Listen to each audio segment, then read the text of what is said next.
Welcome back. Today we are going to pick up with chapter 19.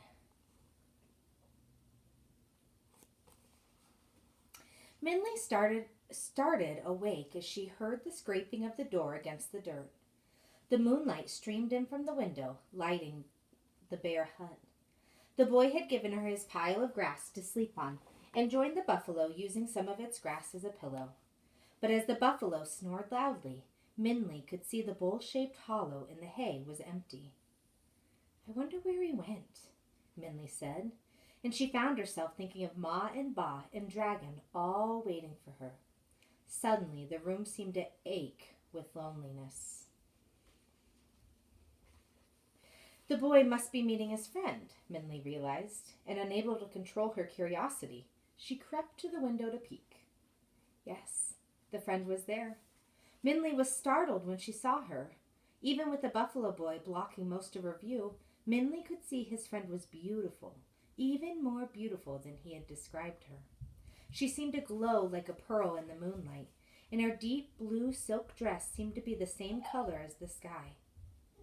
The bag she held in her graceful hand seemed to be made out of the same silk, but the silver thread embroidered on it made it look as if it were made from a piece of the star-scattered sky.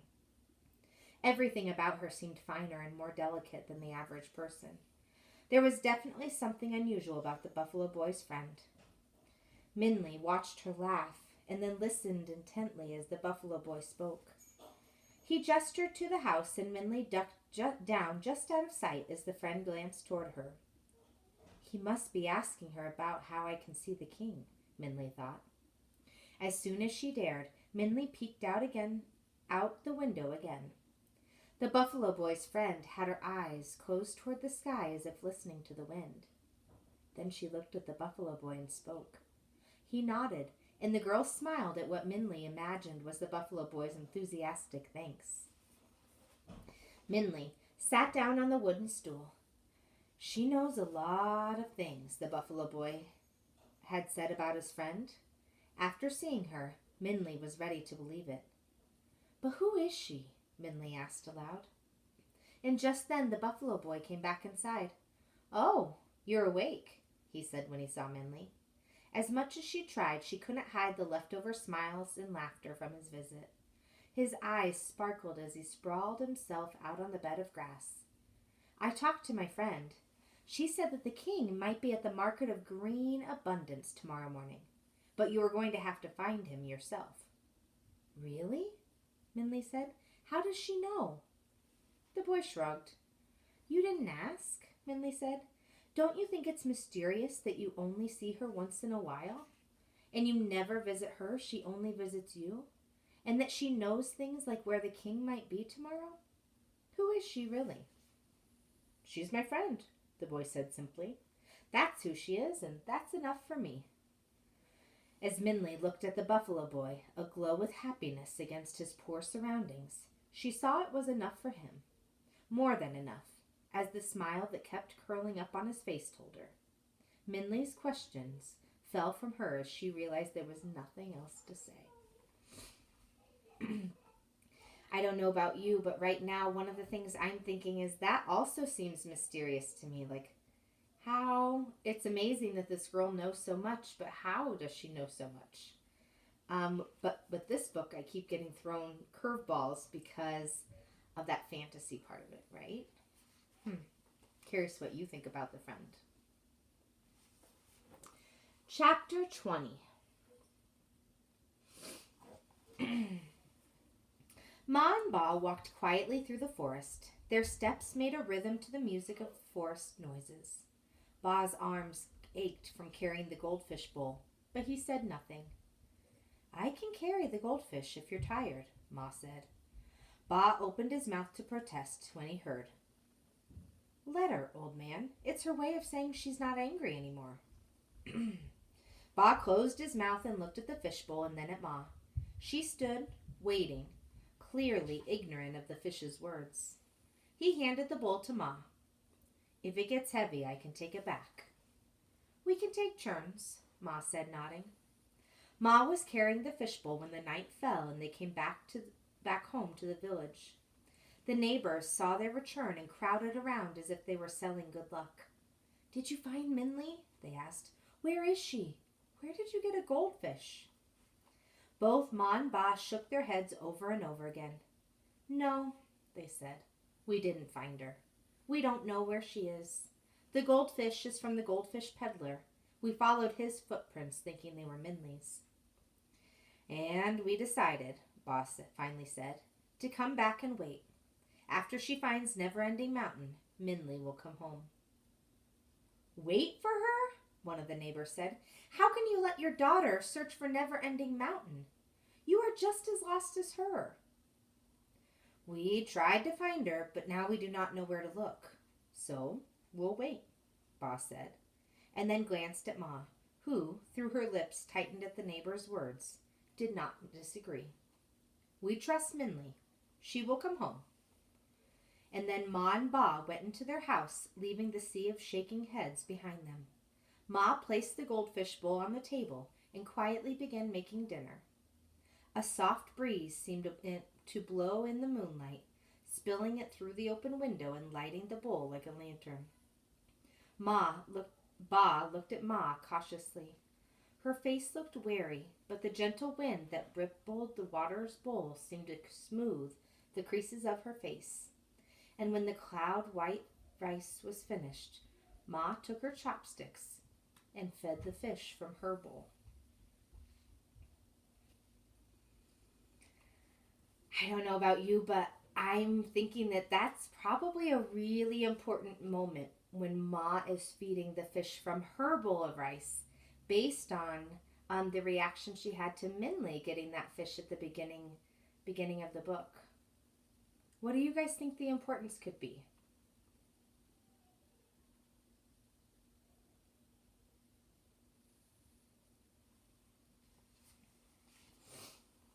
We'll continue with chapter 21.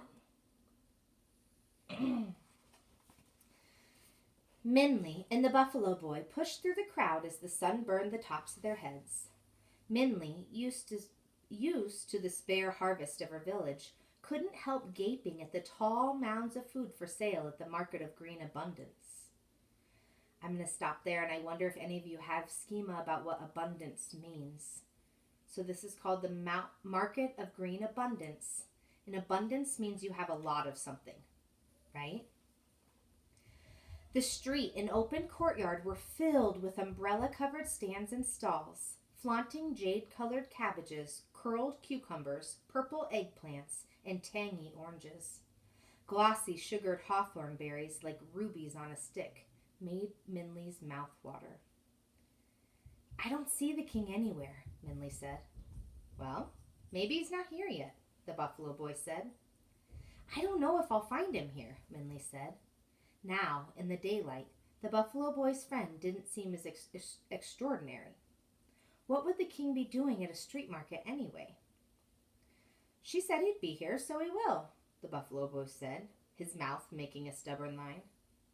"Hey, get away from that," a vendor yelled as the buffalo attempted to eat frosty green lettuce. The Buffalo Boy quickly pulled him away. "Get your buffalo out of here," the vendor shouted, as red-faced as the radishes he was selling.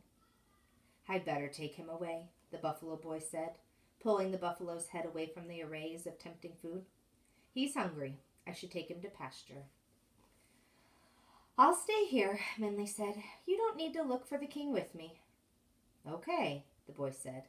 "If you need a place to stay tonight, you know where my hut is.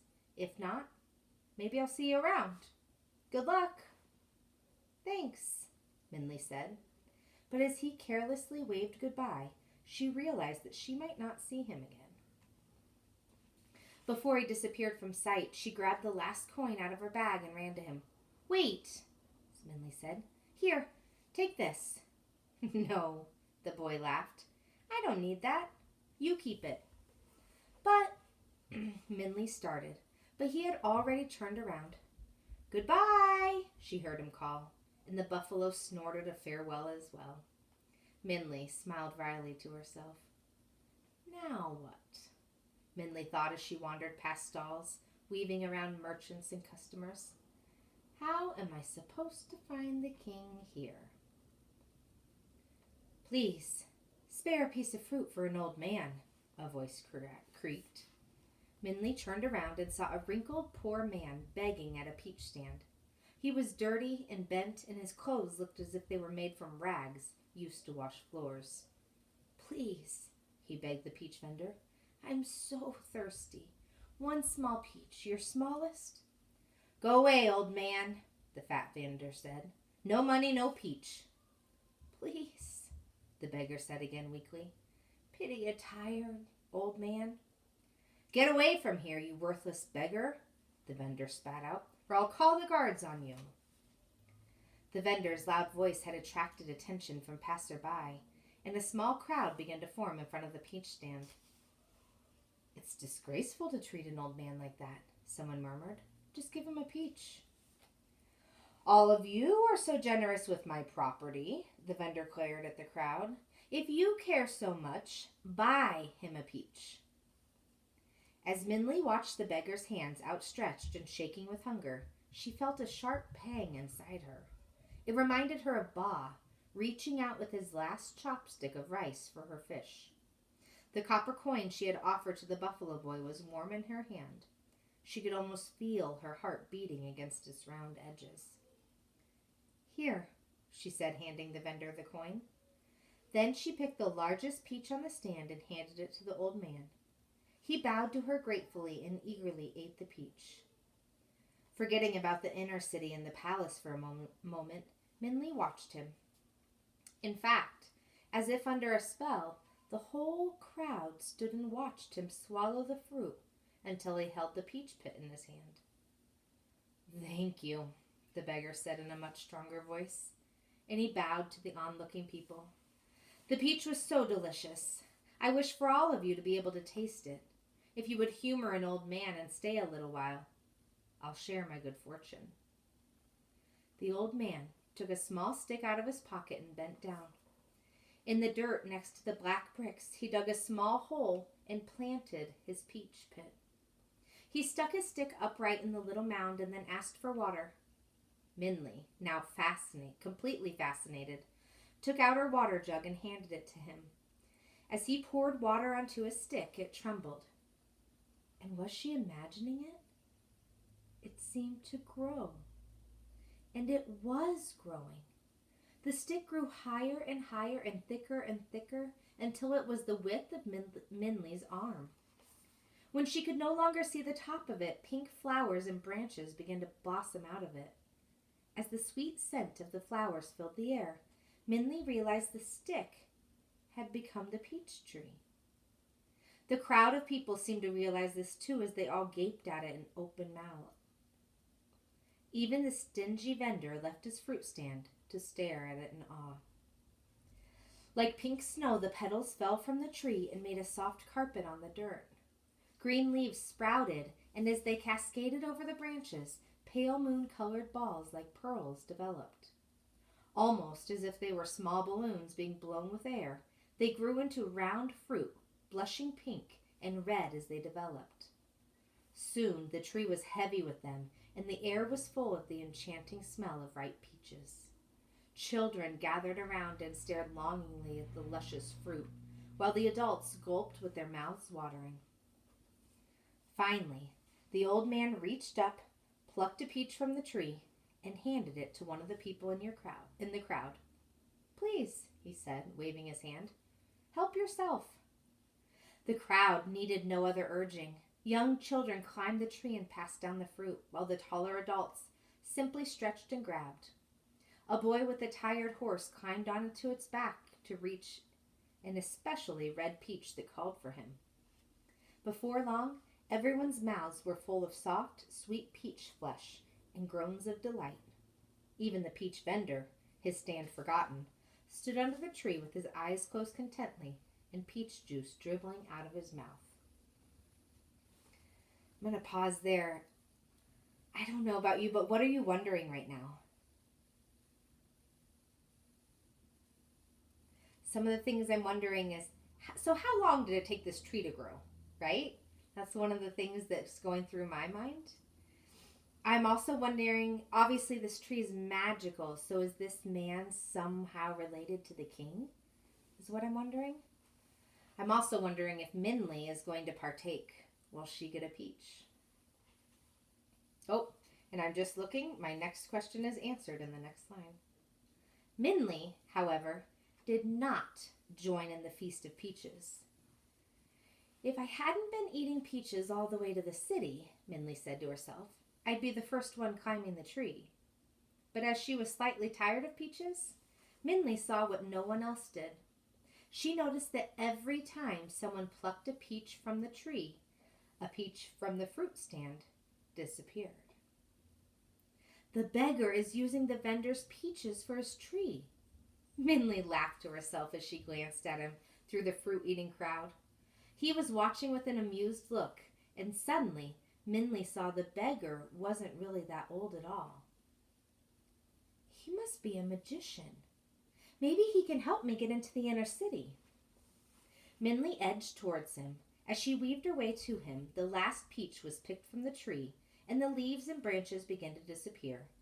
The tree trunk seemed to shrivel into itself, and it grew thinner and shorter. The crowd had finished their peaches, and the ground was littered with peach pits. When Minley finally reached the beggar, the tiny twig of the tree vanished underneath the pile of peach pits. Say that 5 times fast. And the beggar was turning to leave. Wait, Minley said and grabbed his arm.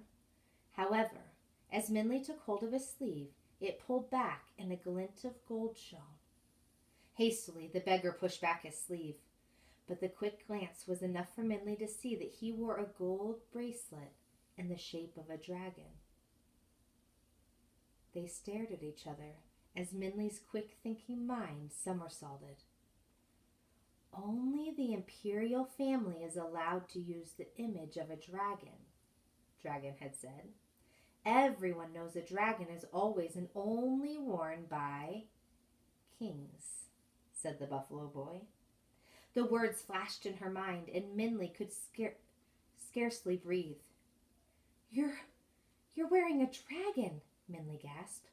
Only the is allowed to wear a dragon. You must be. Where's that beggar? A loud, angry shout cut through the chaos. Minley recognized the vendor's voice.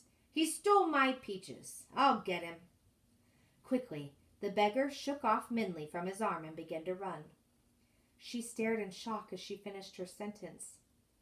You must be, she whispered to the ragged, disappearing figure, the king.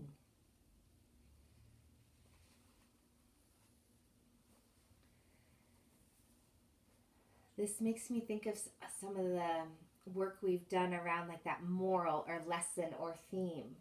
So it seems to me, just like in some of the fables we read, that there's some sort of theme or message that could be learned from that beggar's actions.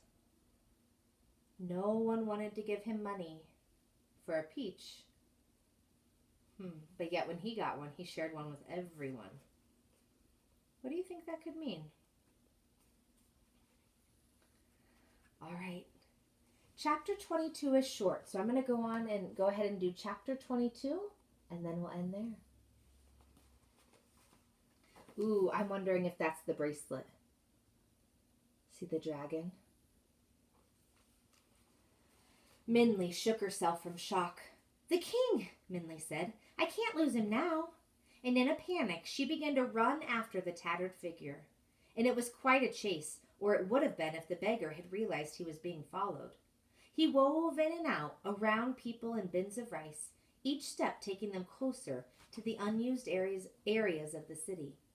Behind a pile of discarded baskets, Minley thought she had lost him, but luckily the gray sleeve of his loose jacket waved to her, and she saw him round the walled corner of the inner city. As an abandoned wagon hid her from his view, she saw him push against a portion of the wall. With a slow groan, the wall moved. It's a secret door to the inner city, Minley gasped, and she was able to reach it just before it closed completely. With both hands, she pressed hard against it, and the door pushed open. And like a lid of a jewelry box, the door opened into the landscape of radiant colors. Radiant means just bright and beautiful and everywhere, right? The bamboo, pine, and plum leaves seemed to shine in the sun as if carved from emeralds, and the accents of the pink and red flowers were like nestled rubies. Steps away from her feet, Minley could see a patterned pathway made of water-worn pebbles. The central jade green lake mirrored the arching tiled roofs of the pavilions and the rough beauty of large weathered rock sculptures. A winding covered walkway lifted up from the cloudy water like a lotus flower. It could only be the palace garden. But Minley barely noticed this. Instead, she stood with large eyes staring at the figure in front of her. The beggar was wiping his face with a delicate white cloth, and Minley saw again that he was not an old man at all. In fact, he was younger than Ba. The gray of his hair was wiped away with the cloth as well, and his beard and head were as glossy black as Minley's. His gray rags had been cast off in a pile next to him, and he was clothed in a bright yellow silk, the color of sun.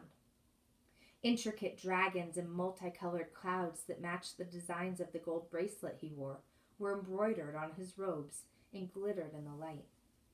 There was no doubt now that he was the king. Then the king turned around and saw her. At his glance, Minley shrank to the ground in a humble.